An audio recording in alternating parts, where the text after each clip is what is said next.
kita bisa mengalami dan merasakan sapaan Tuhan seperti yang dialami oleh Santo Fransiskus dari Assisi. Ketika kita membaca firman Tuhan,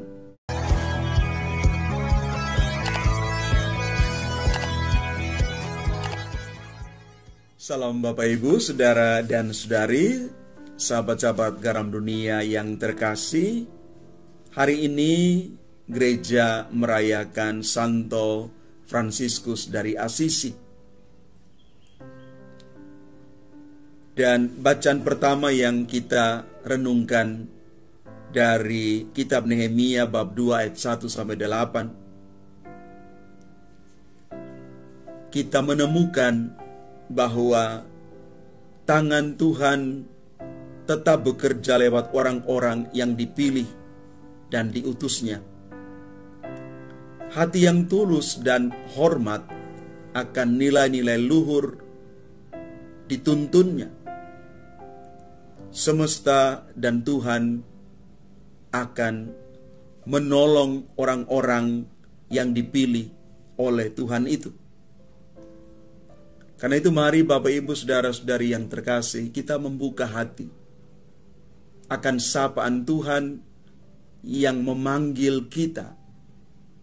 Dan Dia yang memanggil kita, memampukan kita untuk mengabarkan kebaikan itu kepada orang lain, sama seperti apa yang dialami dan dihidupi juga oleh Santo Fransiskus dari Assisi.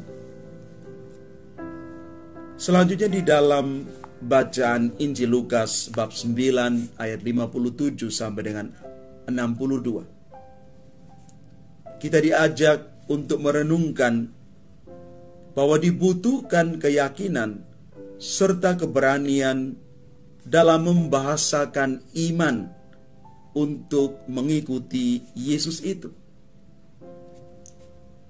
Karena itu jangan takut. Ikutilah Dia dan biarkan Yesus menyempurnakan segalanya dalam hidup, panggilan, juga karya pelayanan kita. Bapak, Ibu, Saudara, dan Saudari yang terkasih, yang baik bagi Allah adalah yang terbaik bagi manusia. Sekalipun manusia tidak mudah untuk mengamini dan melakukan yang dikehendaki oleh Allah tersebut. Melalui Santo Fransiskus yang kita rayakan hari ini, kita bisa belajar mengenai rencana Allah. Dia berani meninggalkan segalanya demi mengikuti Yesus. Dari pengalaman iman Santo Fransiskus dari Assisi ini, kita perlu bertanya, merenung, memutuskan, dan mengambil sikap.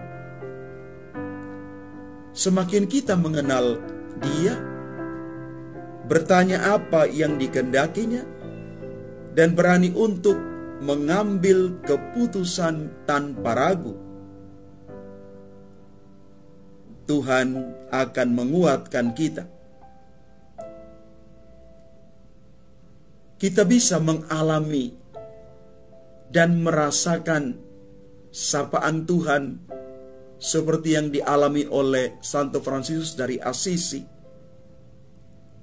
Ketika kita membaca firman Tuhan di dalam kitab suci, kita menemukan sabda Tuhan yang menguatkan kita.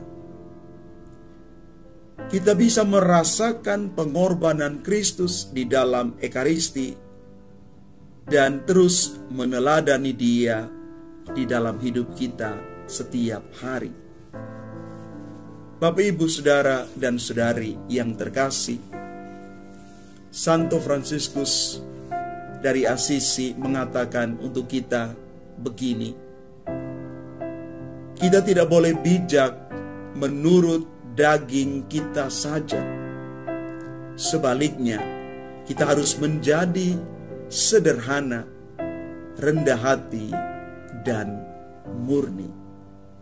Mari Bapak Ibu, saudara-saudari yang terkasih, kita berjalan hari ini meneladani seluruh kehidupan dari Santo Fransiskus Assisi.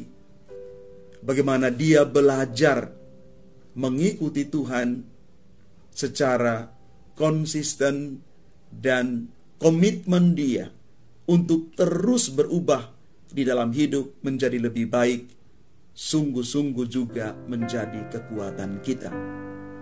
Kita semakin rendah hati dan bijaksana karena diarahkan dan diubah oleh Tuhan sendiri. Tuhan memberkati kita sekalian.